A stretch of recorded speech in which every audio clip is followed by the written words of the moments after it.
मुंबईत आणखी एका ठिकाणी झाड कोसळलंय। ताज हॉटेल जवळ हे झाड कोसळलं। घटनेमध्ये कोणतीही जीवितहानी झालेली नाहीये। मुंबईत आणखी एका ठिकाणी झाड कोसळलेलं आहे। मुंबईत सातत्यानं झाड कोसळण्याच्या घटना घडतायत। आता ताज हॉटेल जवळ हे झाड कोसळलंय। हा देखील भाग बराच रहदारीचा असतो। वाहतूक इथून सुरू असते।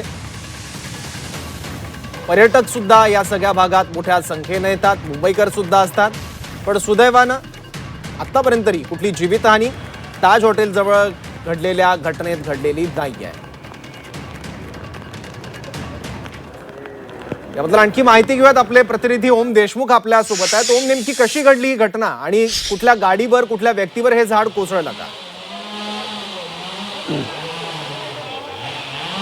सौरभ, खरं तर मुंबईमध्ये या घटना सातत्यानं घडतात, परंतु आता मी ज्या परिसरामध्ये उभा आहे, माझ्या शेजारी द ताजमहल पॅलेस हे जागतिक दर्जाचं हॉटेल आहे आणि या हॉटेलच्या शेजारीच या रस्त्यावर असलेलं हे झाड जे आहे ते साधारणपणे 15 ते 20 मिनिटांपूर्वी ही दुर्घटना घडली आणि हे झाड जे आहे ते या ठिकाणी कोसळलेलं आहे।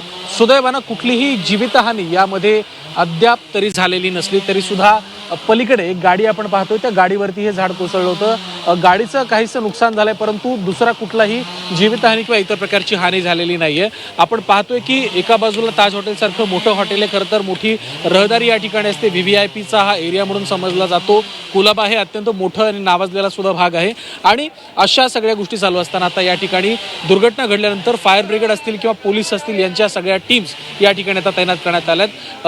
अगदी लगोलग या ठिकाणी सगळ्या टीम तैनात करण्यात आल्या असून झाड तोडण्याचं आणि हा सगळा परिसर खाली करण्याचं काम जे आहे ते इथं प्रशासनाकडनं केलं जाते। आपण पाहतोय की दोन्ही बाजूनं झाडाची छाटणी करण्यासाठी आता जलद गतीनं, जसं माध्यमांचा कॅमेरा आला त्यानंतर यामध्ये अजून वेग आलाय असं सुद्धा दिसतंय, परंतु एक्सक्लुझिव्ह ही दृश्य आपण पाहतोय की कुलाब्यामध्ये ही दुर्घटना घडलेली आहे। जीवितहानी झाली नसली तरी सुद्धा पुन्हा एकदा झाडांचं ऑडिट, त्या संदर्भात केल्या जाणाऱ्या कारवाया आणि एकंदर या सगळ्या गोष्टींचे संदर्भातले निर्माण झालेले प्रश्न हे या दुर्घटनेमुळे पुन्हा एकदा निर्माण झाले की खऱ्या अर्थानं मुंबईमध्ये झाडांचं ऑडिट केलं जाते का, आपण झाडाची जी साईज आहे त्याचा आपण एकंदर अंदाज घेऊयात की अशा प्रकारे हे इतकं विशाल झाड, आपण ह्या झाडाची मुळं देखील पाहतोय आणि या झाडाच्या ह्या पडण्यामुळे हा जो फुटपाथचा जो एरिया आहे तो सुद्धा मोठ्या प्रमाणात डॅमेज झालेला आहे। इथे मोठा खड्डा सुद्धा पडल्याचं आपल्याला या दृश्यांमध्ये पाहायला मिळतं। एक्सक्लुझिव्ह दृश्य आपण झी24 तासच्या माध्यमातून या प्रेक्षकांना दाखवत आहोत।